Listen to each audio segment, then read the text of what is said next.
안녕하세요. 저는 홀로 힘든 시간을 견디며 이제서야 행복을 찾기 시작한 여자입니다. 각박한 세상 속에서 비탈 길 없이 평탄한 삶을 살 수 없다고 하지만 이 정도까지 살기 힘들 줄은 몰랐어요. 가끔 막장 드라마를 보면서 진짜 이런 일을 겪는 사람이 있을까라는 생각을 종종 했었어요. 그런데 TV에서나 보던 막장 드라마 속 주인공이 제가 될 줄은 과연 누가 알았을까요? 저는 몇 년 전 맷 디메온 결혼 생활을 한번 맛보고 이혼 후 인생의 쓴맛을 배웠어요.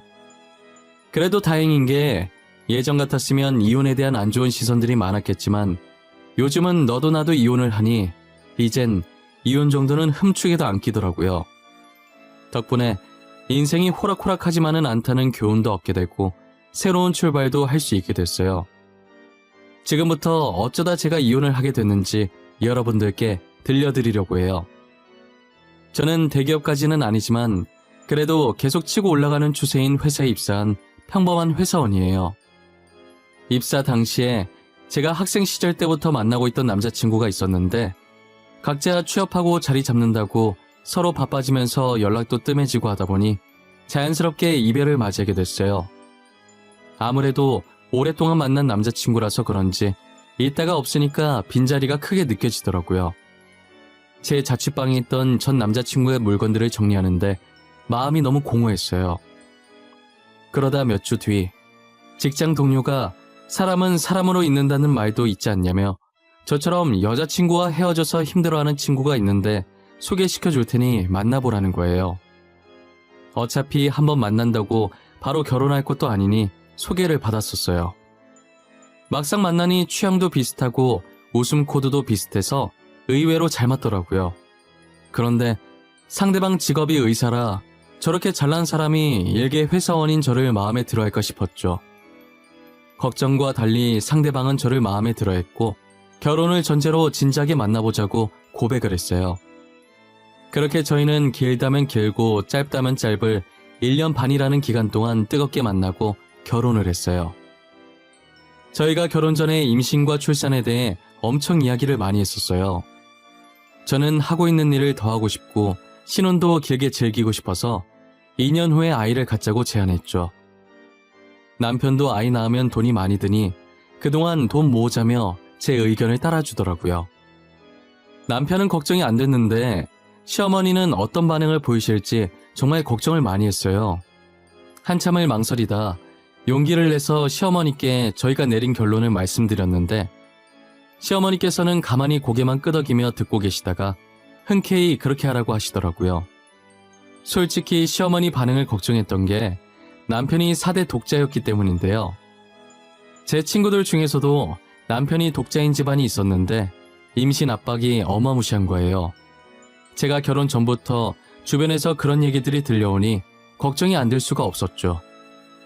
다행히 시어머니께서 허락을 해주셔서 아무 걱정 없이 2년간 신혼생활을 즐길 수 있었어요. 하지만 정확히 2년 후부터는 매일매일 지옥 같은 생활들이 반복됐어요. 저희는 시어머니와 약속한 대로 2년간 신혼을 즐기고 아이를 가지려고 노력하고 있었어요.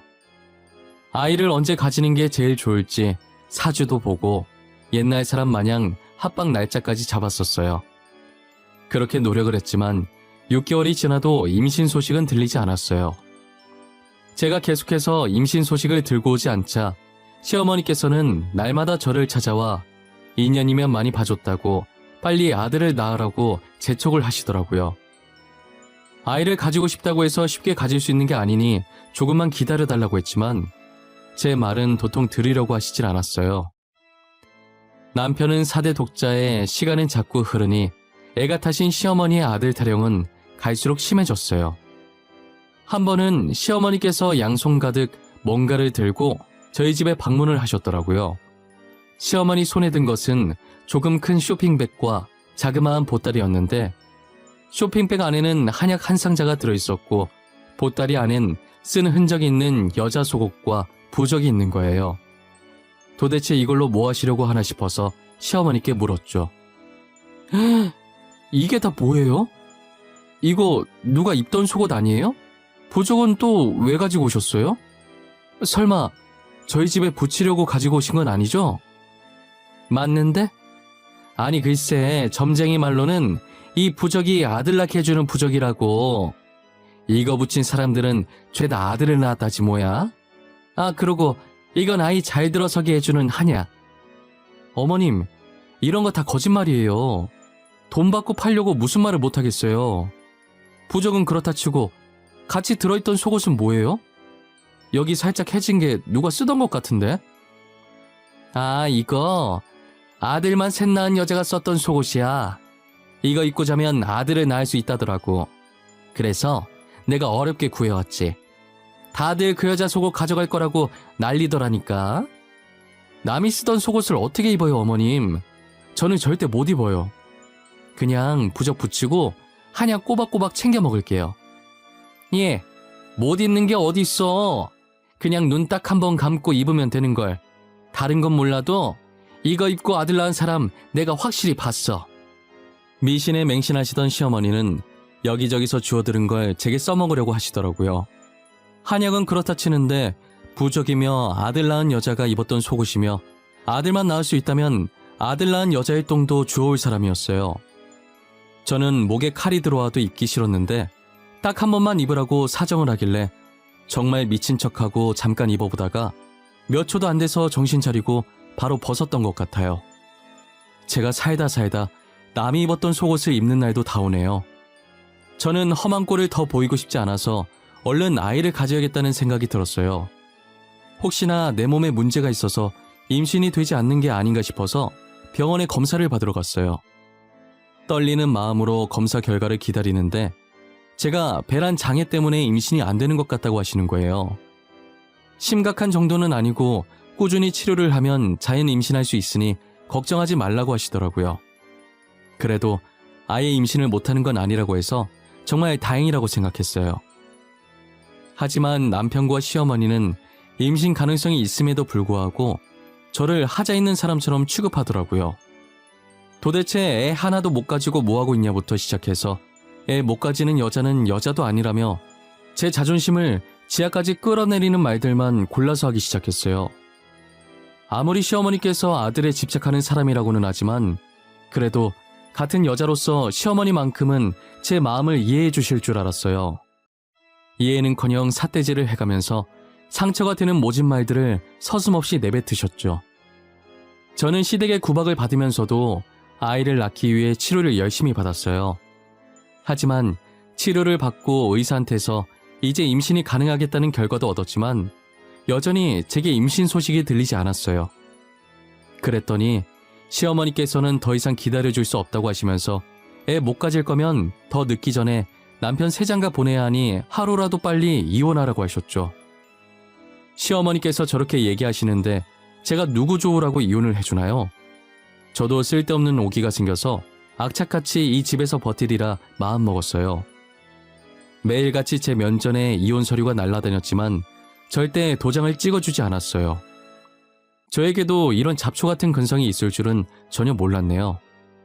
시댁 식구들이 저를 밟으면 밟을수록 저는 더 단단해졌어요. 그러나 단단해졌던 저는 불과 몇 달이 지나지 않아 뿌리채 완전히 뽑히고 말았어요. 시어머니께서는 평소와 달리 저를 다정하게 부르시더니 제 옆으로 초음파 사진 하나를 던지시더라고요. 너 이게 뭔지 알지? 초음파 사진이야. 실제로 보는 건 처음일 텐데 많이 봐둬. 여기 조그만 게 애기야. 보이니 이거? 맞다. 영상도 있는데 보여줄까? 이걸 왜 저한테 보여주시는데요? 이젠 방법을 바꾸신 거예요? 도대체 무슨 꿍꿍이로 이러시는 거예요? 그냥 평소처럼 화를 내세요. 이제 할미가 될 사람인데 점잖게 지내야지. 화를 내서야 되겠어? 저 사진 속 애기 내 새끼야. 우리 손주라고. 그러니까 우리 아들 좀 이제 놔줘. 그이 애라고요? 확실한 거예요? 괜히 저 떼어내고 싶어서 수 쓰시는 거 아니고요? 예, 너는 이런 대우 받으면서도 우리 집에 붙어있고 싶니? 나 같으면 진작에 이혼했겠다. 진짜 내 손주 맞고 위자료 달라는 대로 줄 테니까 아들 발목 그만 잡고 제발 이혼 좀 해줘. 부탁이야, 응? 저는 애써 괜찮은 척 정신 부여잡고 표정 관리하면서 시어머니 말에 맞받아치긴 했지만 남편에게 상간녀가 있었다는 것도, 그리고 그 여자가 임신을 했다는 것도 너무 충격이었어요. 남편과 상간녀는 의사와 환자로 만나 사랑을 키워갔더라고요. 시어머니 말을 들어보니 상간녀가 꽤나 돈이 많은 집안의 사람인 것 같았어요. 돈도 많은데 거기에 남편 아이까지 임신을 했으니 당연히 결혼을 서두르고 싶었겠죠. 그러기 위해서는 제일 먼저 제가 남편이랑 이혼을 해야 했고요. 제가 그동안 온갖 수모를 다 받으며 여기까지 어떻게 버텨왔는데 겨우 저 초음파 사진 한 장에 완전히 무너지게 되더라고요.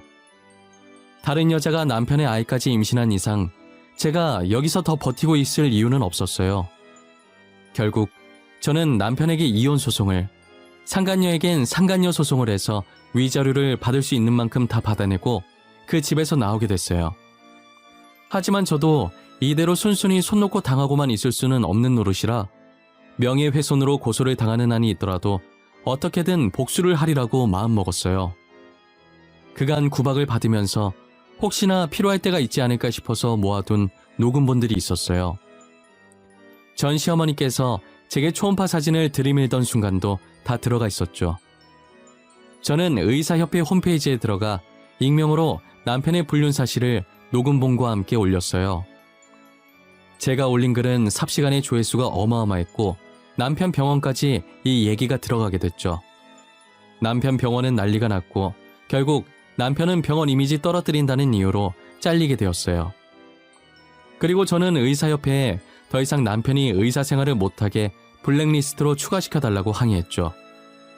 사람들도 저런 의사한테 자기 배우자들 치료 맡겼다가 바람나면 어쩌냐고 힘을 실어주더라고요. 덕분에 모든 병원에 블랙리스트로 올라갔고 남편은 직접 개인 병원을 개원하지 않는 이상 어느 병원에도 들어갈 수가 없었어요. 복수를 하긴 했지만 마음의 상처가 너무 커서 저는 우울증에 걸리고 말았어요. 끝없이 파고드는 우울함이 업무까지 지장이 가기 시작해서 한동안 휴가를 내고 출근을 안 하다가 결국엔 퇴사를 하고 이대로 가다간 정말 죽을 것 같다는 생각에 본격적인 심리치료에 들어갔어요. 치료도 받고 부모님 곁으로 돌아가면서 점점 마음의 안정이 찾아오더라고요. 하지만 조금 더 쉬고 싶은 마음에 일을 다시 시작하지는 않고 있었어요. 저희 집안이 원래 할아버지께서 사업을 조금 크게 하셨어서 남긴 재산이 꽤 많은 편이었어요. 사업이라는 게 늘 잘 되는 것만은 아니기 때문에 저희 아버지는 사업을 좋아하지 않으셨어요. 그래서 할아버지 돌아가시고 아직 회사가 잘 나갈 때 다른 분께 비싸게 팔아 넘기셨고 아버지는 본인이 다니고 있던 회사에 계속 다니면서 매달 꼬박꼬박 월급은 받고 사셨죠. 이것 때문에 동네 사람들 사이에서 저희 집안에 대한 이야기가 많이 나왔었어요. 할아버지 회사가 잘 나가서 돈 많은 부자인 줄 알았는데 그것도 다 빚으로 내서 운영한 거고 할아버지 돌아가시고 빚 갚으려고 다른 사람한테 회사 넘겼다고 알고 보면 빈털털이라면서 씹어댔죠. 하지만 아버지는 오히려 그 헛소문이 더 많은 사람들한테 퍼져나갔으면 좋겠다고 하셨어요. 그래야 저희한테 돈 보고 접근하는 사람들이 없어진다면서요. 아버지의 바람대로 소문은 빠른 속도로 퍼졌고 저희에게 돈을 노리고 접근하는 사람들이 없었어요. 그렇게 할아버지의 숨겨진 재산들은 저희 가족들만의 비밀이 되어버렸죠. 그래서 저도 할아버지 재산의 존재를 잊고 있었는데 아버지께서 갑자기 저를 부르시더니 할아버지가 생전에 사놓으신 땅이 하나 있는데 재개발에 들어가서 땅값이 미친 듯이 올랐다는 거예요. 그 땅이 할아버지께서 제 앞으로 남겨놓은 유일한 재산이었는데 돈도 얼마 안 되는 땅이어서 얼마 전까지도 부모님께서 팔까 말까 고민했었다고 하시더라고요. 그런데 하루아침에 그 땅을 사고 싶다고 얼마를 부르든 다 맞춰서 줄 테니 팔아달라면서 연락 기다리겠다는 사람들이 많길래 알아보니 이런 상황이었던 거죠. 사람들 발길도 많아지고 있으니 거기에 건물을 하나 지으면 딱일 것 같다면서 제 명의로 지어서 1층은 제가 운영할 가게를 만들고 2층부터 4층까지는 저보고 하고 싶은 대로 하라고 하시더라고요. 제 수중에 당장 건물 올릴 비용이 없는데 이게 무슨 뚱딴지 같은 소리인가 했어요. 아빠, 내가 지금 돈이 어디 있다고 건물을 올려? 나랑 장난하자는 거야? 그냥 아무것도 하지 말고 가만히 내비둬. 아빠가 있는데 무슨 걱정이야? 내가 건물 지어줄게. 너는 그냥 돈 세고 있을 준비나 하고 있어. 이건 아빠가 주는 이혼 선물이야. 너도 이제 새 출발해야지. 우울증도 몸을 조금씩 움직여야 나. 아빠, 진짜지? 장난이었다고 모르게 없기다. 건물 지어주기로 나랑 약속한 거야? 안 그래도 치료 조금만 더 받고 슬슬 일해야겠다는 생각하고 있었어. 잘 생각했어. 일하면서 잡생각도 줄이고 그러다 보면 과거 일은 금방 잊혀져. 네가 어디가 못나서 그런 사람들 때문에 기죽어서 살아. 보란듯이 당당하게 살아야지. 아버지께서는 제게 약속하신 그대로 그 땅에 제 명의로 된 건물을 하나 지어주셨고, 건물이 지어지는 동안에도 꾸준히 치료를 받으며 이전보다는 훨씬 더 좋아진 상태로 지내고 있었어요. 저는 아버지 말씀대로 건물 1층엔 가게를 운영하기 위해 잠시 비워뒀고 2층부터 4층은 원룸으로 만들어 월세를 받고 있었어요. 이젠 병원을 가지 않아도 될 만큼 정신이 말끔해져서 슬슬 가게를 열려고 생각하고 있었고, 건물 상태도 확인할 겸 인테리어 구상도 좀 해볼 겸 해서 겸사겸사 건물을 찾아가 봤어요. 그런데 건물 청소하고 계시는 아주머니 뒷모습이 어딘가 되게 낯이 익더라고요. 누구였더라 기억을 되짚어보고 있는데 아주머니는 청소가 끝난 건지 걸레를 들고 일어나 청소용품을 차곡차곡 정리해서 나오고 계시더라고요. 점점 가까워지는 아주머니의 앞모습을 보니 바로 전 시어머니였어요. 전 시어머니는 저를 보고 잠시 멈칫하시더니 이내 아무렇지 않은 척 제 앞에 서시더라고요. 네가 여긴 무슨 일이냐? 설마 너 여기 사니? 원룸이라도 집값 어마어마하던데 우리가 준 위약금으로 들어간 거야? 겨우 원룸 가지고 되겠어요? 원룸 아니고 저 건물이 제 건물이에요. 그런데 제 건물을 아주머니께서 청소하고 계실 줄은 몰랐네요. 뭐? 아주머니? 나 참 어이가 없어서. 내가 왜 네 아주머니야? 나 네 시엠이었던 거 잊었어? 이혼한 마당에 계속 시어머니 대접을 해드릴 필요가 있나요? 건물 청소하러 오셨으면 청소만 하고 나가주시겠어요? 사람 화나게 하지 말고요. 진짜 이 건물이 네 건물인 거야? 아니, 어떻게 이게 네 건물이야? 로또라도 당첨된 건가? 뭐든 잘 됐네. 안 그래도 우리가 널 좀 찾고 있었거든. 우리 아들이랑 너랑 재결합시키려고. 제가 아주머니 아들이랑 재결합을 왜 해요? 그 집에 뭐 좋은 게 있다고 재결합을 해야 해요? 왜요? 그 여자가 낳은 아이가 아들이 아니라 딸이었어요? 그년 얘기는 하지도 마라. 요망한 년이 남의 씨 데리고 와서는 우리 집 씨라고 속인 거야. 돈 많은 것도 다 거짓말이었어. 너한테 준 위자료도 대출 써서 줬다더라. 알고 보니 상간녀가 전 남편의 아이를 임신했던 게 아니었어요. 게다가 돈 많은 집안 딸인 줄 알았는데 하루 벌어 하루 살면서 사치 부리는 여자였던 거예요. 상간녀는 전 남편과 만나면서 몰래 다른 남자들과 하룻밤을 즐기고 다녔었나 봐요. 그 많은 남자들 중 한 사람의 아이를 임신했고 아이의 친부는 가난한 집안에다 직업도 변변치 않은데 전 남편은 의사에다 어차피 연인 관계겠다 이참에 팔자나 펴보려고 전 남편 아이인 척한 거죠. 그런데 저와 이혼을 하면서 전 남편이 더 이상 의사 생활을 못하게 되자 상간녀는 이 집안에 더 있을 필요가 없다는 걸 느끼고 전 남편과 헤어졌다고 하더라고요. 그야말로 전 남편과 전 시어머니는 낙동강 오리알 신세가 되어버린 거죠. 그래도 운 좋게 전 남편이 다른 여자를 다시 만났고 이번엔 진짜 돈이 있는 집 여자였대요. 돈은 잘못 벌어도 되지만 무조건 건강해야 한다고 건강검진을 받아오라고 시켰나 봐요. 전 남편은 여자 쪽에서 시키는 대로 몸 구석구석 검사를 받았는데 무정자증이라는 진단을 받은 거예요. 결국 그 여자 집에서 반대를 해서 결혼이 무산됐고 전 남편은 결혼이 무산된 슬픔보다는 무정자증이라는 사실에 충격을 받아 정신을 못 차리고 있다고 하더라고요. 제가 그동안 임신을 못했던 것도 다 전 남편이 무정자증이어서 그랬던 거예요. 그렇게 제 몸에 하자가 있어서 임신을 못한 거라고 구박하더니 정작 전 남편이 씨 없는 수박이었던 거죠. 전 남편의 무정자증 소식을 듣고 나니 그동안 제가 받았던 수모들이 억울해지는 거예요. 그런데 전 시어머니는 눈치도 없이 서로 하자 있는 건 쌤쌤이니까 재결합을 하자고 애원하더라고요. 저는 그런 전시어머니를 뿌리치고 불쌍해서 청소하는 것까진 뭐라 하지 않겠다고 대신 다시는 아는 척하지 말라고 하고 가게 리모델링 끝날 때까지 건물에 찾아가지 않았어요. 저는 평소에 꽃을 좋아해서 꽃장사도 하면서 일주일에 한 번씩 원데이 클래스를 하기 시작했어요. 제가 오픈하기 전에 전시어머니가 찾아올까 걱정을 엄청 많이 했었어요. 그런데 자신도 저를 잘못 건드렸다가 괜히 일자리 잃을 것 같았는지 제 눈앞에 안 나타나더라고요. 한동안은 안 보이길래 앞으로도 안 나타날 거라고 생각하고 마음 편히 일을 했어요. 3달 정도 지났을 때 전시어머니가 저희 가게에 나타났더라고요. 제 예상대로 그동안 잘릴까봐 안 나타났는데 이제 다른 건물 청소로 바뀌어서 다시 나타난 거예요. 처음엔 말로 다시 잘해보자고 전 남편이랑 재결합해달라고 하시더라고요. 저는 단호하게 절대 재결합할 마음 하나도 없으니까 돌아가달라고 했어요. 그랬더니 갑자기 소리를 지르면서 제 뺨을 때렸다가 가게에 있던 꽃을 저한테 던졌다가 꽃 담으려고 놔뒀던 통들을 찾다가 아주 난리가 난 거예요. 어차피 가게에 CCTV가 있어서 증거 자료로 제출해서 고소하고 손해배상 청구하면 되니까 가만히 있었어요. 제가 계속 가만히 있으니까 약이 올라서 더 열받는지 자기 분을 이기지 못했어요.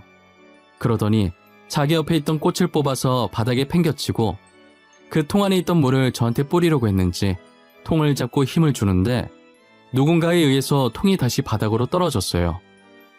물이 사방으로 튀었고 통은 바닥을 나뒹굴고 있었어요.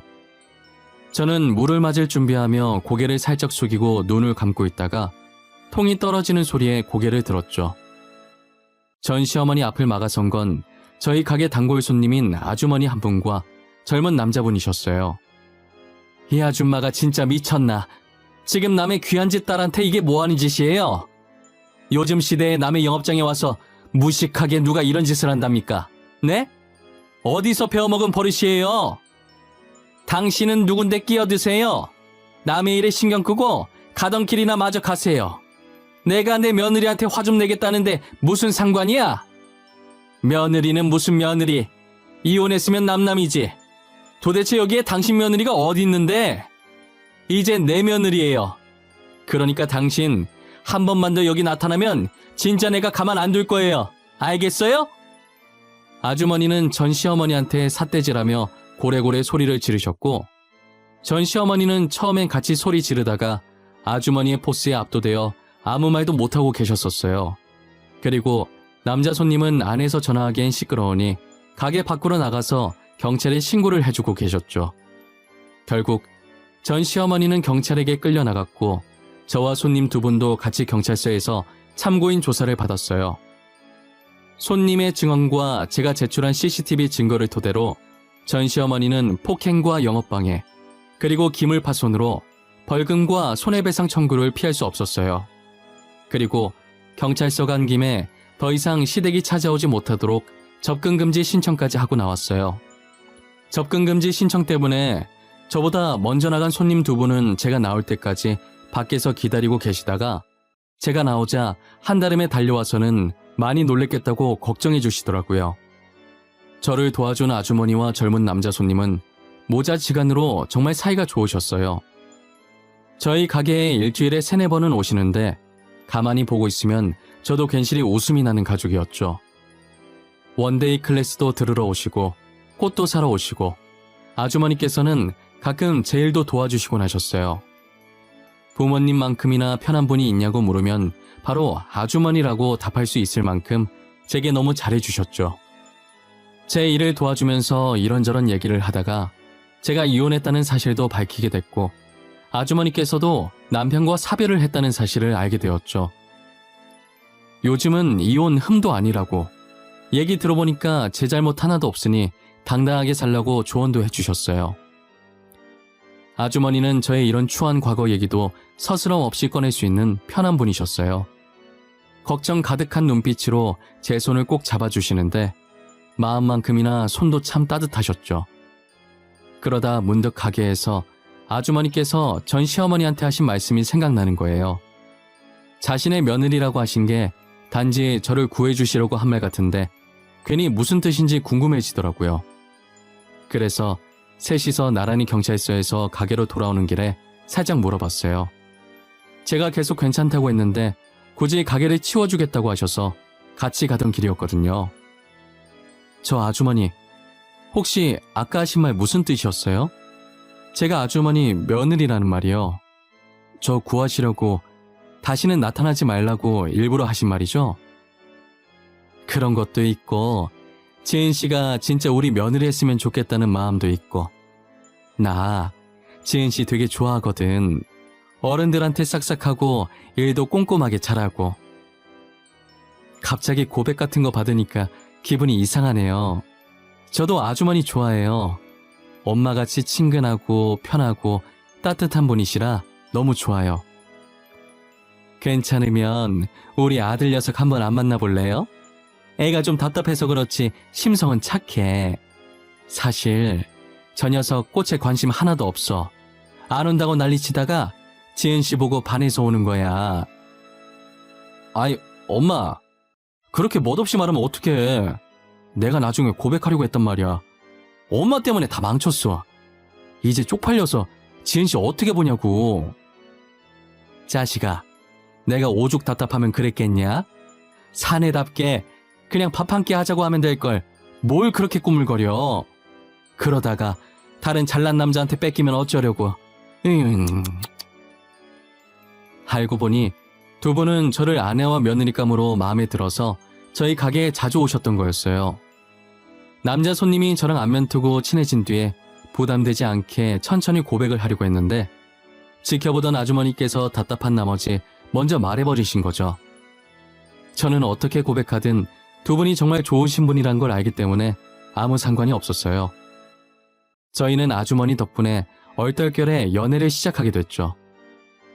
그리고 현재 연애 6개월 만에 사랑의 결실을 맺게 되어 배가 더 불러오기 전에 결혼을 해야 할 것 같아서 저희는 초고속으로 결혼 날짜를 잡고 지금 이것저것 준비하느라 바쁜 하루를 보내고 있네요.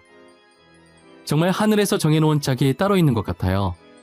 비록 6개월이라는 짧은 연애 기간이었지만 서로에 대해 많은 것을 알게 됐고 이렇게 아이까지 얻게 되니 이보다 더 행복할 수는 없는 것 같아요. 아이 못 가져서 구박받던 지난 날들을 싹 잊게 해주는 것 같아요. 이제 저도 좋은 인연들을 만나 새 출발을 준비하고 있으니 힘들었던 과거는 전부 지워버리고 새로운 가족들을 위해 지금 현재를 충실히 살아가 보려고 합니다. 여러분들은 저처럼 미련하게 5기로라도 버티고 있지 마시고 잘못된 인연은 빠르게 끊어버리세요. 주위를 둘러보면 더 좋은 사람들이 많은데 굳이 그런 사람들 때문에 상처받을 필요는 없잖아요. 그리고 이혼했다고 절대 나쁜 거 아니니까 고민하지 마시고 아니라고 생각될 때 바로 이혼하세요. 못 볼 꼴 더 보이기 전에 이혼하시는 게 서로한테 더 좋습니다. 세상에 반이 남자고 여자인데 제가 받은 상처 감싸줄 사람 한 명 없을까요? 똥차 가고 벤츠 온다는 말이 있듯이 저처럼 전남편 같은 똥차 가고 현재 남편 같은 벤츠 올 수 있어요. 그러니 이혼녀 이혼남이라고 낙인 찍히는 것에 두려움을 가지지 않으셨으면 좋겠습니다. 저의 긴 이야기는 여기까지입니다. 지금까지 제 이야기 들어주신 모든 분들께 감사하고 늘 행복하셨으면 좋겠어요. 상처받지 않고 사랑만 받으며 살아가시길 바랄게요.